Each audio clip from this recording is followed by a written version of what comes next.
Good afternoon, everybody, and thank you for joining us on today's webinar. My name is Jeff Cohen. I'm the Director of Public Affairs and Marketing at Informs. And we'll be joined today by Charles Cooper and Alicia Willard of the Signal Group. For several years, Informs has been working on an initiative funded by the Informs Board of Directors, working to increase our presence in Washington, D.C. and elsewhere around the country on issues of importance to policymaking. And over the last couple of years, we've had some terrific success with the work that we've been doing, introducing our community to policymakers and introducing policymakers to our community and the really amazing work that you do. As of late, we've been working very hard to increase the number of Informs members who are involved with these activities as a way to helping you broaden your impact, speaking to the policy community directly and to and through the press. And so today, Charles and Alicia are going to talk with us about what the program is, how you can be better involved, and where we might go from here. So with that, thank you for joining us. I'll turn it over in a moment to Charles and Alicia. A couple of housekeeping items for the purpose of today's webinar. If you have questions, please use the question and answer feature provided by Zoom. We'll be saving questions and answers for the end of the presentation. Any questions and answers that we don't have a chance to address on today's call, we will answer in writing. We will also be making a copy of today's presentation available to you, and that will be sent out by email at some point after we conclude. So again, thank you for joining. And with that, Charles, I'm going to hand it over to you now. Jeff, thank you so much. Really appreciate the opportunity to be a part of the webinar and walk everybody through a little bit about how we can help you further engage in policy in Washington, D.C., both through the press and through direct engagement with policymakers. We've had a really good time working with some of you and many of your colleagues who've come to D.C. and have helped not only elevate their own work in the press and before Congress or the administration, but also helped educate policymakers about operations research and analytics. So I thought we would start with just brief introductions of Alicia and myself. As Jeff said, my name is Charles Cooper. I'm a managing director at the Signal Group. The Signal Group is an advocacy and communications firm based in Washington, D.C. I've been at that firm for 10 years, and I lead the advocacy side of our operation. Prior to coming to Signal, I worked on Capitol Hill for 11 years.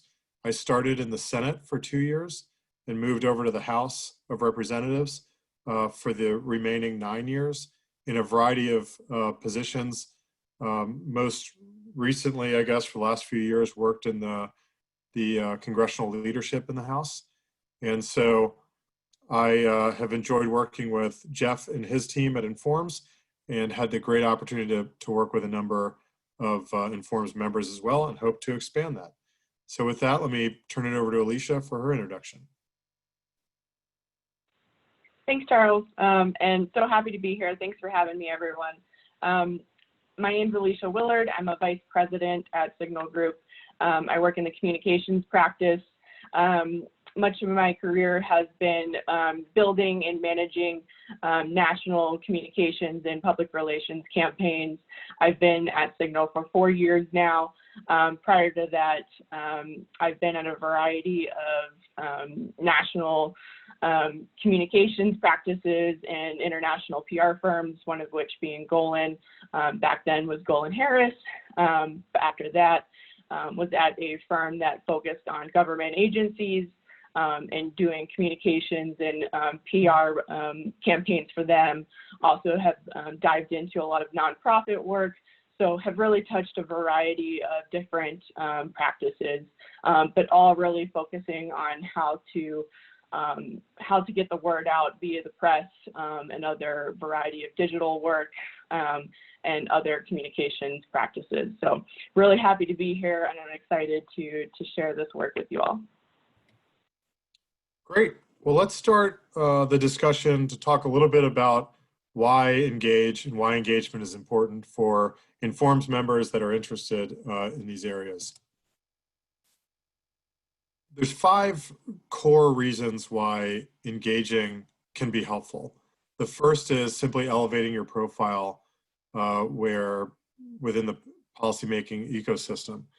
And if you think about all the opportunities that come with press and direct engagement with policymakers, it helps increase your profile and the work that you're doing.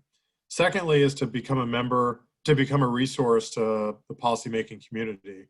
There's a number of informed members that we've connected to policymakers that are focused on issues within sectors that the informed member is an expert on. And the policymakers and their senior staff have found it interesting and helpful as they think through next steps on an issue, and have continued a pretty substantive discussion to try to get feedback and better understand the issue from a operations research and analytics standpoint. In fact, there's a number of occasions, and I'll talk a little bit about this later, where we're now getting called from Capitol Hill asking for informs members that focus on a variety of issues so that they can come in and brief them on things that Congress is considering. Third is to amplify your expertise through the press. And Alicia runs our operation to help get more members of Informs attention in the press, not only as a resource to the press, but also with thought leadership efforts. And Alicia works with a pretty big team at Informs who works on that as well. So there's been a lot of success there, and we'll walk through that. Fourth is just to increase the visibility of your research in areas of expertise. We've been able to highlight timely research that aligns with policy issues that are being considered, negotiated, debated in Washington, D.C. And it's been a really helpful resource to policymakers and the media that's looking at these issues. It's also, in many cases, been helpful to the Informs member to get a little bit more visibility on that research within this sort of non-traditional market for them. And lastly, it's to leverage your work for positive societal impacts. Obviously, Washington, D.C. is making big decisions on a wide variety of issues, and on the issues that many of you are working on that seem to align with the agenda and what policymakers are looking at and considering. It's a really good opportunity to make sure that the work you're doing is helpful and impactful to the broader discussion. And of course, we're hoping that everybody who comes to Washington or wants to engage in some way gets a lot out of it for their own work and their own research and their own profile. But at the end of the day, everything that you do really helps, informs, educate policymakers and the broader ecosystem around what operations research and analytics is. So it's really helpful, hopefully to you, but also extremely helpful and beneficial to informs in the broader sector. So I'm going to start with a little bit about how we engage in Washington, D.C. We basically do this through 3 functions. One is press and communications and building a strategy around that. I'm going to have Alicia talk through that in a minute. The second is by leveraging your policy expertise and providing that to decision makers. And third is providing platforms for thought leadership with both policymakers and the press for Informs members. And again, all 3 of those strategies help educate the policymaking ecosystem on operations research and analytics. So we think about it sort of compartmentalized in these 3 sectors: press and communications, policy development, and lastly, leveraging your thought leadership to help inform policymakers in the press. Our audience is really, really diverse in Washington, D.C. We focus on Congress and the administration and federal agencies largely.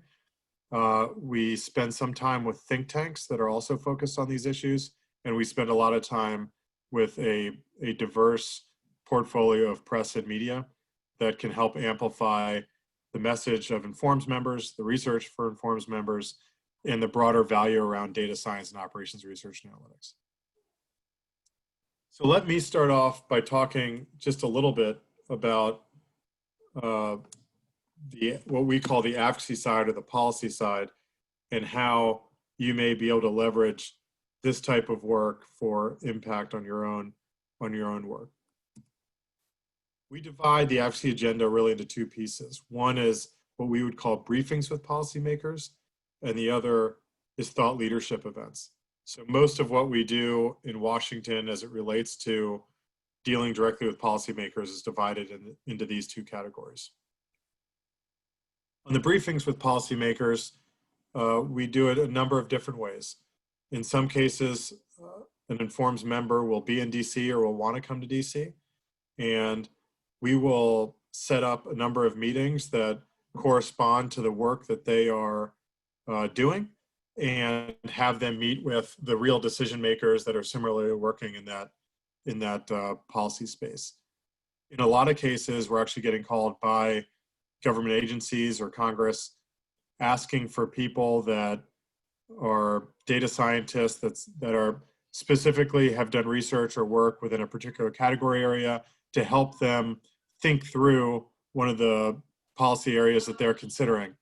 And for that, we often reach out to Informs members like yourself that have sort of raised their hand and said that they would like to be helpful in those situations.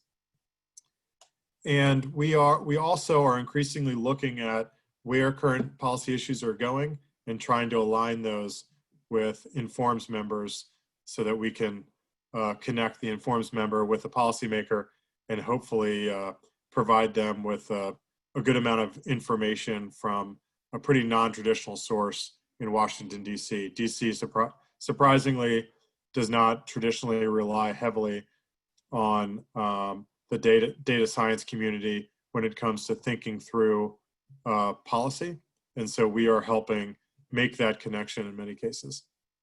A couple case studies. We brought Laura Albert from the University of Wisconsin to Washington, DC. The two committees have a really big focus on transportation security. Laura has a expertise in transportation security and specifically the TSA. So we were able to connect them. It led to a number of conversations as the committees wanted to get a little bit more information and education around how data is driving some of the security protocols there. Similarly, Carla Hoffman has come to DC on a number of occasions, and because of her work in reverse spectrum auctions, we were able to connect her with policymakers that are thinking through a variety of issues related to the Federal Communications Commission, and those were really productive meetings as well, and she was able to highlight some of the important work that she's done. But in terms of the broader membership of Informs, we've connected people on a very wide variety of topics, from defense and privacy, workforce, transportation, artificial intelligence, oversight, coronavirus, human trafficking, and many others. We've worked with a large number of Informs members in doing so, and we've reached out and connected them with a broad variety of government officials, from the White House to Congress, the House, the Senate, committees, personal offices, federal agencies, offices within the executive office of the president, and many others. So we've been pretty broad and intentional in our efforts here to make sure that we can leverage all sides of the federal government to help connect Informs members and the broader message around operations research and analytics to those who are making big policy decisions. As I mentioned, the second way that we engage is through thought leadership events. And these events can come in many forms, but generally speaking, we try to identify Informs members and potentially a non-Informs partner. And we set up a briefing for Capitol Hill staff, so staff who are working in the House and Senate. And we have a panel discussion around that particular topic, which not only focuses on a particular issue, but also helps explain how data science, operations research, and analytics plays a significant role in solving those issues. And again, just like our meetings or briefings, we do this on a really broad spectrum of topics. The two case studies we have listed here, Dr. Krishnan from Carnegie Mellon University and former president of Informs, recently did a briefing for congressional staff around the role that artificial intelligence in the future of the workforce plays, especially in training. And Sheldon Jacobson from the University of Illinois did one on the data science of the NCAA tournament. So obviously very different topics, but topics where each one of them have a big amount of expertise in, and are able to talk directly to decision makers about how their work in data science and operations research and analytics plays a significant role. There's a few that we are looking at now just to give you a sense of the type of leadership of thought leadership events that we're doing. One is on oversight of the federal government and how to leverage data in that discussion. Natural disaster response, the operations research aspect of mitigating natural disasters in the response effort. Election security, countering human trafficking, and there's been a lot of work on responding to COVID-19. And we're thinking about doing some thought leadership events around that. So with that, let me pass it over to Alicia to talk a little bit about leveraging communications for impact.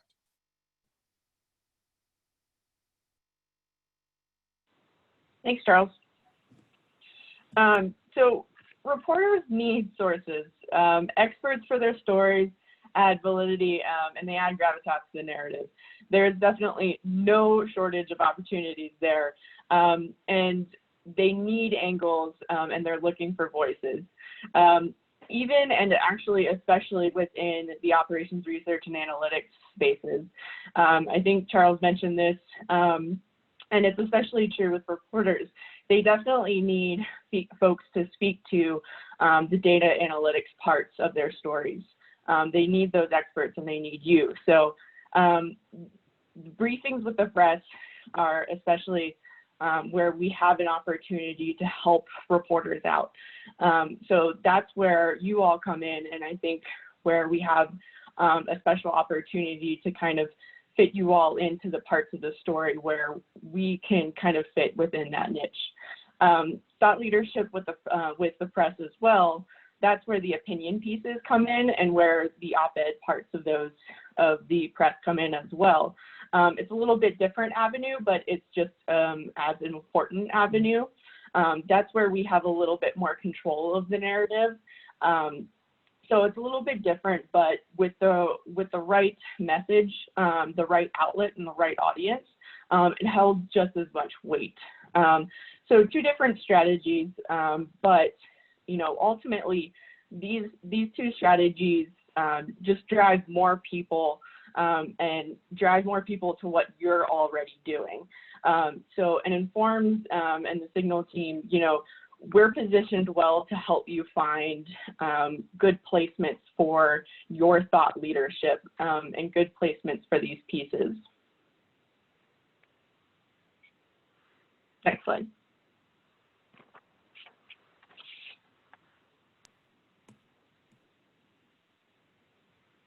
Sorry, Alicia, I'm just having a slight technical issue here. No worries. Great. So here's just some examples of where we've seen a lot of success. With COVID, there's no greater example, of course. We reached out to Forbes when I think the work from home policies were starting to settle in, and many of us were starting to feel a little bit of that claustrophobia. And we're starting to ask that question of when we might be able to go back to offices. And reporters were actually starting to ask that same question.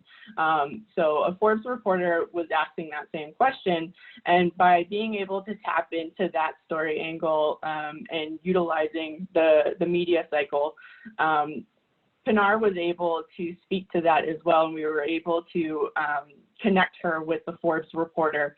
That briefing and interview resulted in multiple quotes throughout a piece and really came out with a great feature. You know, she spoke to supply chains, testing, intervention strategies, and so much more. Julie Swan, you know, we reached out to the Washington Post about medical supply chain issues. That outreach resulted in multiple discussions and interviews where the piece talked about dangerous lengths that hospitals were forced to go to. She specifically was quoted on the scarcity of protective equipment for medical workers, and then, you know, the scarcity of ventilators and how, you know, the failure of these supply chains isn't necessarily easily attributed. So these are just a few examples of how we've been able to connect members to members of the press and educate them on operations research and analytics, and how you know, these practices can be attributed to the larger national news cycles. Being in Forbes, in outlets like Forbes and Washington Post can really elevate your work, things that you're already doing, and put you on the radar for policymakers and other influencers within the Beltway. But it really just isn't a one-time thing either. You know, you can continue to use it on social, continue to use it with your visits to the Hill and the work that Charles is doing with Informs, and even showcase it in grant writing as well. So, and I know I already said this on the last slide, but I think it's really important. You know, this really ultimately helps drive work that you're already doing. So why not get a little extra attention for what you're already doing, the great work that you're already doing.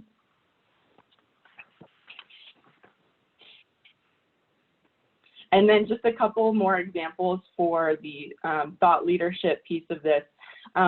You know, briefings depend on the news cycle as well, but, you know, opinion pieces arguably even more so. But that's something that we can help out with. And we've already helped many Informed members with this already. No better example than COVID, of course. I know it's top of mind for all of us, but Dr. Richard Larson's piece on social distancing, published in mid-March, when the term was new to many of us. Social distancing was starting to just kind of hit the papers and hit many, start to cycle around. But we helped him refine the idea that he had for his piece, and we got it ready for the press, put it in kind of AP style and little things like that, but pitched it to our contacts and really found a nice home for it. But little things like this are really what make a difference for finding a home for it within the press. So, and it's just one example of many. We found homes for lots of members' ideas and opinions and thought leadership. So, you know, working with more than 30 members this year alone, we've placed nearly 15 opinion and op-ed pieces showcasing all of these members' thought leadership, and engaged with members of the press, educating them about operations research and analytics, and resulting in over 520 quotes and articles, which is pretty astounding for this year alone. Thank you, Alicia.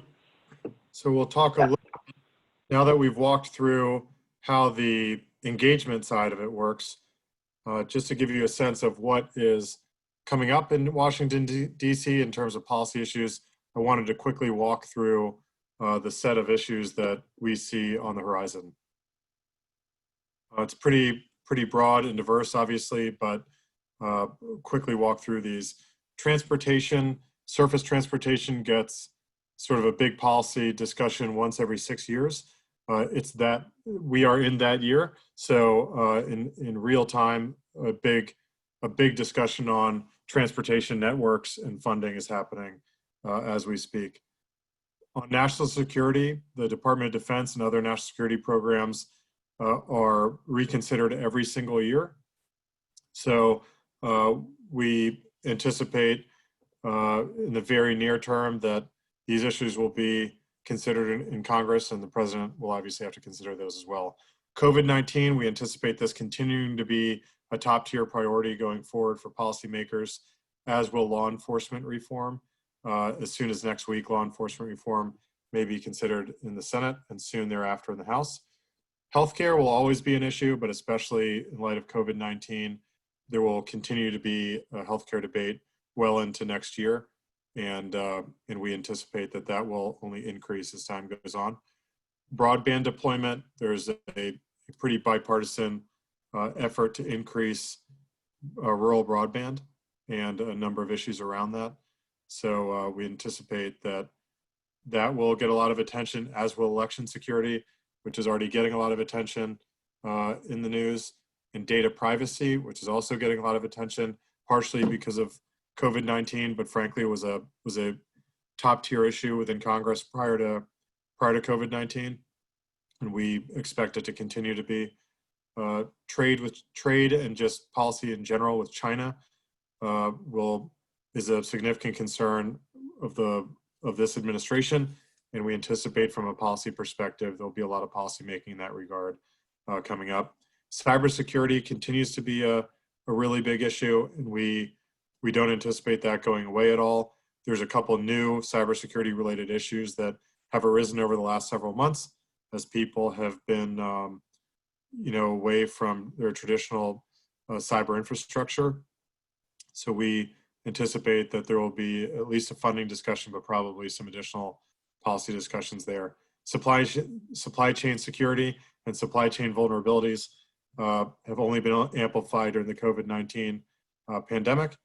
And infrastructure is one area where in concept, both parties and all sides of government seem to agree on.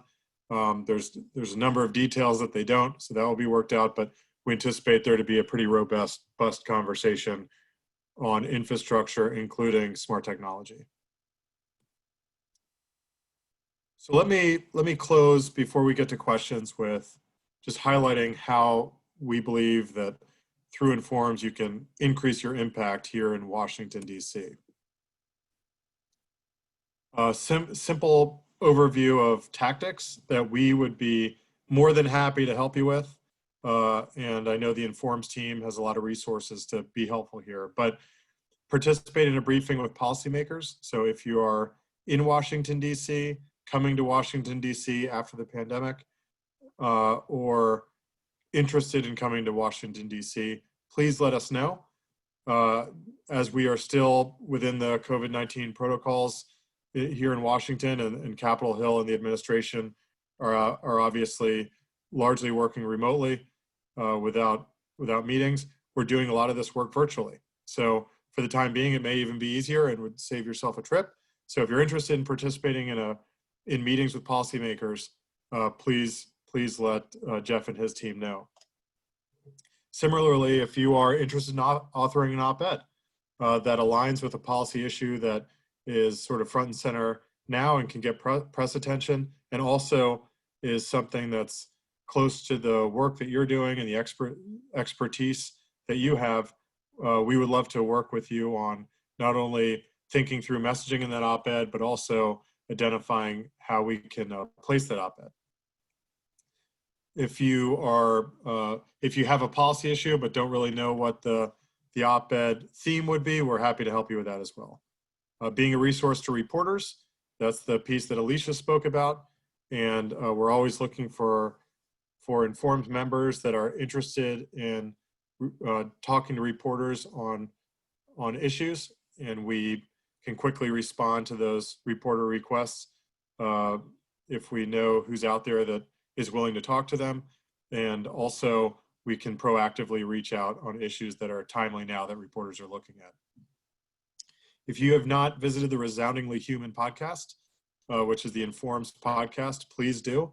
It's a great resource for Informs members to learn a little bit more about what the Informs community is doing, but it's also a great platform to talk about some of the work that you're doing. Similarly, becoming a resource to policymakers is a great opportunity.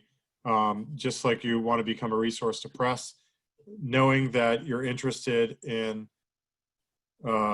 responding to policymaker requests for information and expertise on a particular matter really helps us in a very short time frame position you to be on a list that we can push over to committees and agencies when they say, you know, we're focused on this particular issue and we'd really be interested to know what people in the operations research and analytics field think about it, or how they think about it, most importantly. Additionally, authoring articles for ORMS today. If you don't already do that, make sure to reach out to Jeff or Ashley in that regard. And providing research to DC influencers. I know that all of you are working on extremely important research that is released through a variety of channels. Once it is released through those channels, thinking through with us how to best provide it to the decision makers within that policy sector in Washington, DC, helps amplify it in front of an audience that maybe some of the more traditional channels do not. So those are 7 things that you can do. We highlighted the ways that we think that this could help impact some of your work, and it certainly helps impact the broader message of Informs around operations research and analytics. We really hope that that you'll take us up on the opportunity to engage. And with that, I will turn it over to Jeff, who will moderate some questions. Charles and Alicia, thank you very much, and thank you for our attendees for being here again. I've had a number of questions, Charles. Some of them I can answer, and some I'm going to farm out to you or Alicia. A couple of easy ones first. How do we get on your radar? Please take down my email address. Ashley Smith is also on my team, and you'll be on our radar. Likewise, related question. How do people suggest topics like climate change mitigation or other topics around energy and electricity? Again, email those types of thoughts and questions to us, and we can get you connected with the folks at Signal and talk through kind of your areas of work and how that aligns with what's happening either on Capitol Hill or in state agencies. I guess a related question there that was asked early on is, how does today's presentation fit with engaging state legislators and officials? And I would say that, and Charles, feel free to jump in here, but a lot of the tools and tactics that we're describing are equally applicable at the state and local level. From a bandwidth and resource constraint perspective, we are right now only in a place that Informs where we can do so much. But number one, I know that we have a number of our members that are doing work in states, and we've tried to provide some support here and there, either information that they can share or helping to prep for some meetings or briefings. But likewise, a lot of the work that our members are doing at the state level, we've been able to use that in our conversations with federal policymakers as terrific examples of the work that our members are doing in ways that also resonate with the policy community. Let me just try to scroll through a couple of these. So somebody asks Charles that many people in Informs are not strictly data scientists. This person is a modeler with strong knowledge of the energy system. Does this fit, or are you focused only on data science and quote unquote data analytics? And I would say here that in fact, we are focused and trying to bring our members regardless of their area of expertise. And importantly, particularly on Capitol Hill, the difference between data science or operations research or modelers are often differences without distinction. And I recognize clearly that they are real differences with distinctions inside of our community. But in terms of how policymakers are thinking about this, particularly at the onset of the educational process about the types of work and research people are doing, we try not to get so much hung up on the terminology or the specialty, and really position it as as an umbrella at almost the lowest common denominator. Charles, I don't know if you want to add anything to that. No, I think that's exactly right. We would welcome everybody. Okay, great. a question we got, how do you convey the limits of analytics? How do you convey that ORMS analytics / data science isn't always the best tool for the job?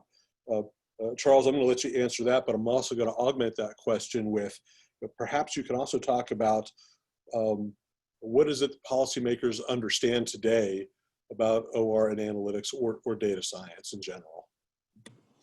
Yeah, absolutely. Thank you, Jeff, and thanks for the question. So let me start from Jeff's question and maybe work backwards.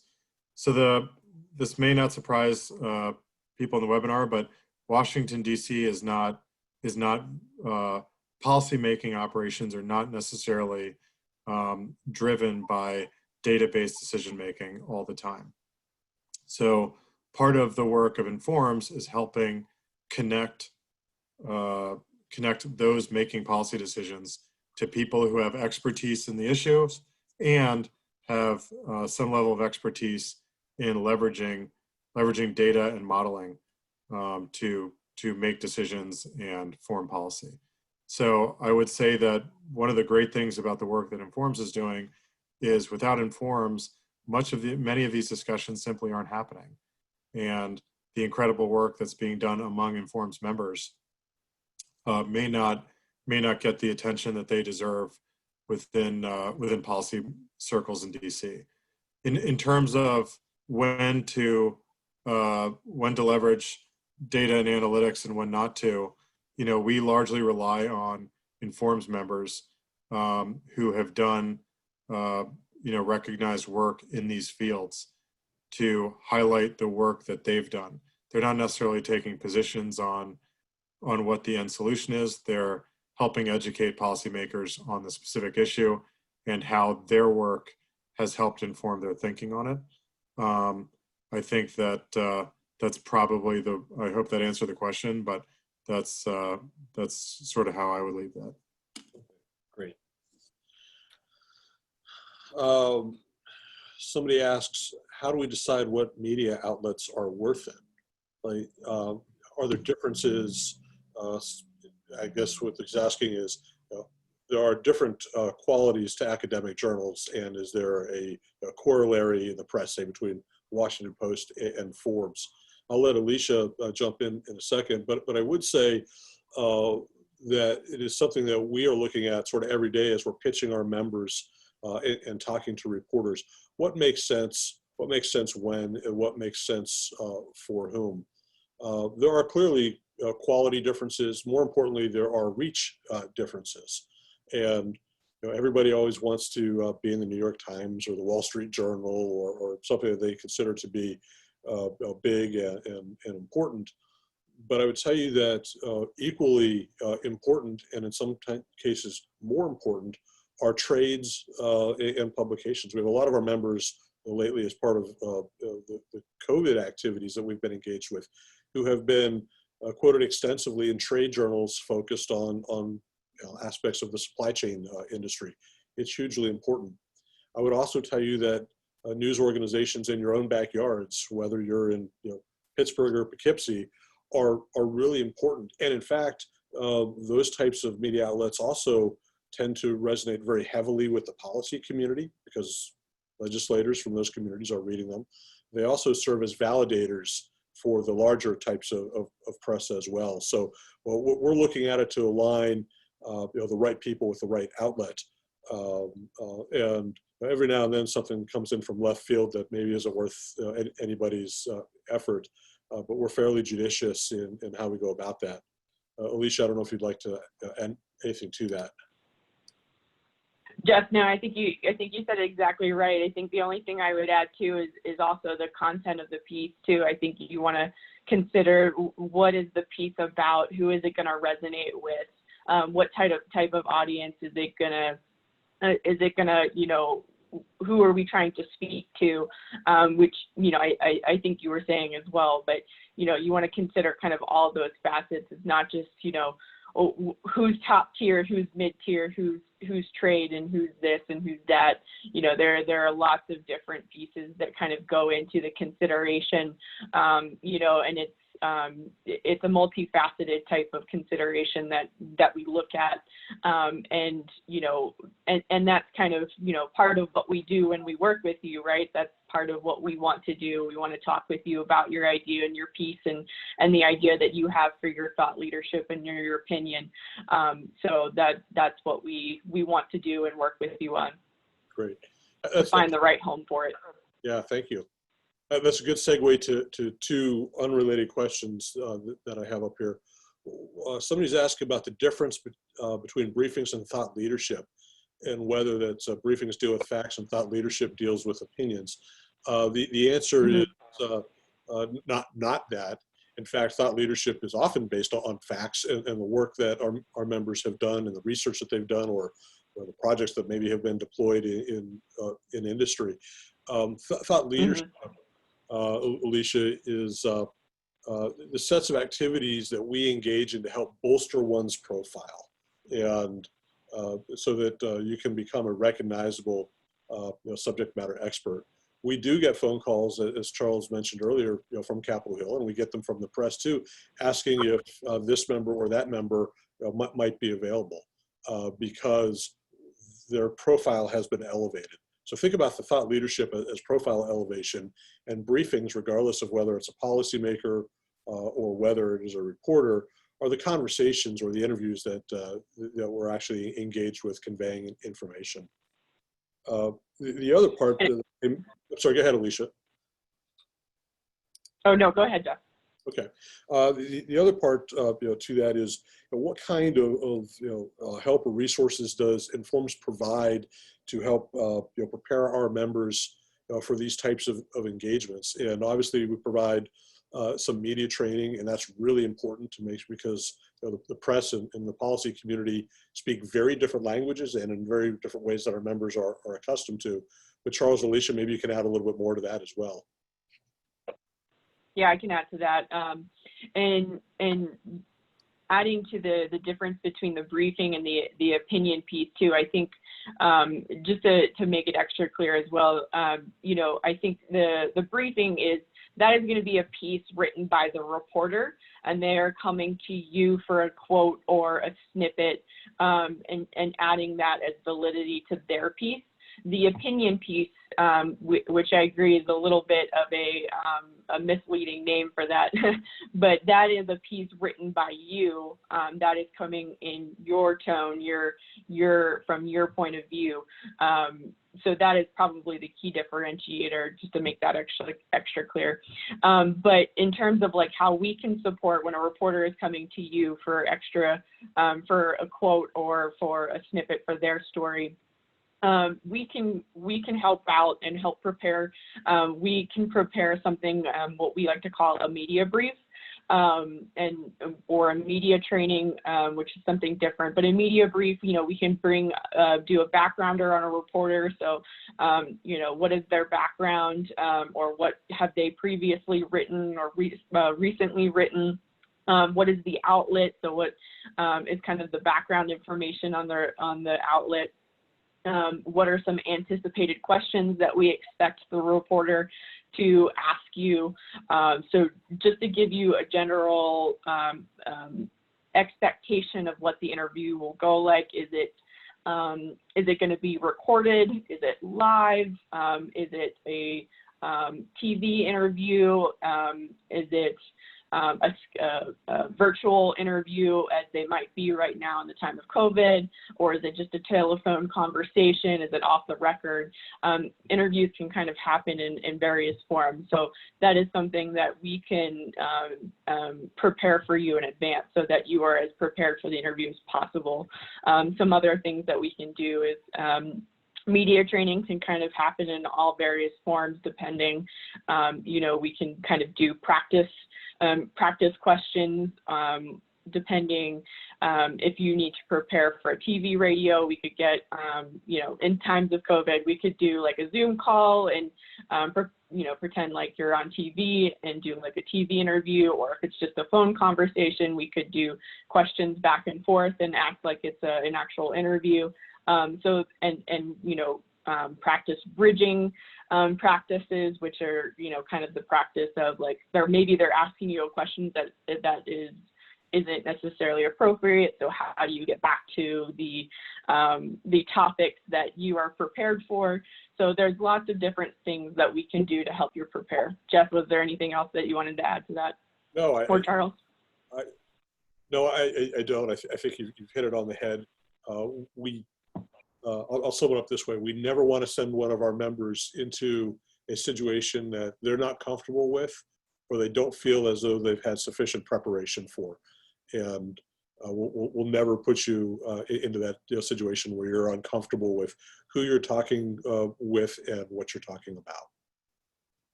about. Charles, I'm going to send a question your way. Any reason that energy, environment, and climate change are not among the 12 issues listed on the policy issues slide? It's a great question. They certainly are, especially on the climate change side. There's certainly activity there. We don't see proactive legislative activity in the near term, but there's certainly activity. One of the risks of putting up a slide where we're trying to predict what policymakers are going to look at is there's always additional issues out there that are actually have a significant amount of activity that may not see the House or Senate floor, may not be the subject of federal regulation.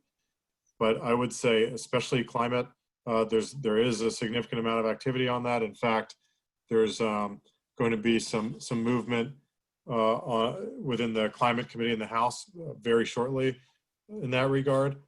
But we are looking at, in that particular slide, looked at where policies would be advancing in the pretty near term, and we don't necessarily see that in the climate or environmental space. All that being said, we work on all issues, and for informs members that have a particular interest in one issue or another, just because it's not being considered in a legislative or regulatory format right now, doesn't mean that there aren't people working on it. All of these issues are getting a lot of attention, sometimes behind the scenes and not again in the form of a legislative debate on the House or Senate floors, but they're getting a lot of attention and people are working on them because eventually they will convert over to actual policy. So if your issues are energy, climate, and environment, like, we would certainly have a good amount of work for you to do in Washington, D.C. and connect you to the right people. And there are certain publications that would be focused on thoughtful pieces by informs members working in that category. I will mention one important thing. If you all are engaging in the annual conference, we're going to do a number of sessions there, and one of them will cover those topics, and highlighting sort of trends around, especially climate and where that's going. And we see a lot of changes happening within the policymaking ecosystem around climate specifically. Thanks, Charles, and thanks for reminding folks that we are going to be doing those sessions at the annual meeting. So stay tuned for more information on those. We have time for a couple more questions. Actually, I've got 4 questions from 2 members. So let's try to tackle these quickly. Would you do press briefings or thought leadership pieces that involve informs members that are consultants, which could end up promoting their businesses because of their solutions to relevant problems? We certainly would be delighted to include members like that in our briefing activities and in our press activities. Just like the research community or others maybe working for big companies, our members like that have a tremendous body of experience that can lend voice to particular conversations. We, of course, need to be careful that we're not doing things that are salesy or marketing for that particular consultancy, but we would never not include our consultants who are working on many relevant problems, and we'd really welcome that. Related, this member wanted to know a little bit about our advocacy efforts and press and comm strategy outside of the government sphere. That's a much larger conversation than probably we can tackle in this. A lot of that generally has revolved around promoting Inform's content from Inform's journals and the type of research that's done there. But we've been very active in trying to build relationships and sort of the third leg of the stool in the policy community, and that is with the think tanks and other trade associations and other connections to decision makers. But I'd certainly welcome the chance to have that conversation more offline, and perhaps that's another webinar we could do down the line as well, as talk about those other broader non-policy specific types of ways to help our members from that standpoint. We had a member that raised for us that federal agencies don't typically think of Informs first, or in some cases at all. They're thinking about other computer science organizations, or maybe the American Statistical Association, or others. And how do we increase our mind share? And before I kick that off to Charles or Alicia, I'll tell you that that is really a big foundational aspect of these efforts, is we recognize that Informs was not on the radar. And getting on the radar takes a lot of work. It takes a fair amount of time. And everything that we're doing is trying to create those foundations, create those relationships so that we can do that. One part of that is, you may have seen some communications from me over the last month or so about the Advocacy Governance Committee. Beryl Takte, who's a board member and chairing the AGC, is putting together that committee, which we hope will be constituted pretty soon. And that type of body will also help us with that outreach. But we're only as good as our own individual networks. And so to the degree that that you are involved in federal agencies or task force or commissions, and you think that there's an opportunity to introduce Informs and Informs members in their work into those conversations, we would love to work with you to do that and to take advantage in a positive sense of the types of existing relationships that you all might have. Charles, do you want to add anything to that? I would echo everything you said, Jeff. I think, part of this is the more Informs members that we can get engaged, the more that policymakers will understand the opportunity with engaging with Informs, and also will understand the incredible work that Informs members are doing. We've been at this for a little while. We're increasingly seeing that policymakers are reaching out to us and Informs to get connected to people who are experts within Informs membership on the issues that they're focused on. Just this week, we got a call from the Agriculture Committee asking about a specific issue and wanting to be connected to an Informs member who had done some really innovative research around that issue, which we did. And that seems to be probably going to be an ongoing discussion because it proved fruitful for both sides of the conversation. So I think, we are working hard to elevate the Informs brand because we think it helps it helps operations research and analytics more broadly within the federal government. But you and your colleagues within the membership, I think, can play a huge role in this. The more people we can get to engage either virtually or in person when that's possible, the more people that will draft op-eds, speak to press, do briefings, come to events. I think the decision makers will better understand the value of Informs in their members. Great. And lastly, somebody asked whether or not we've worked with the Commission on Evidence-Based Policymaking. And Charles, we've had so many meetings at the White House and other federal agencies that I'm not keeping that straight in my head at the moment.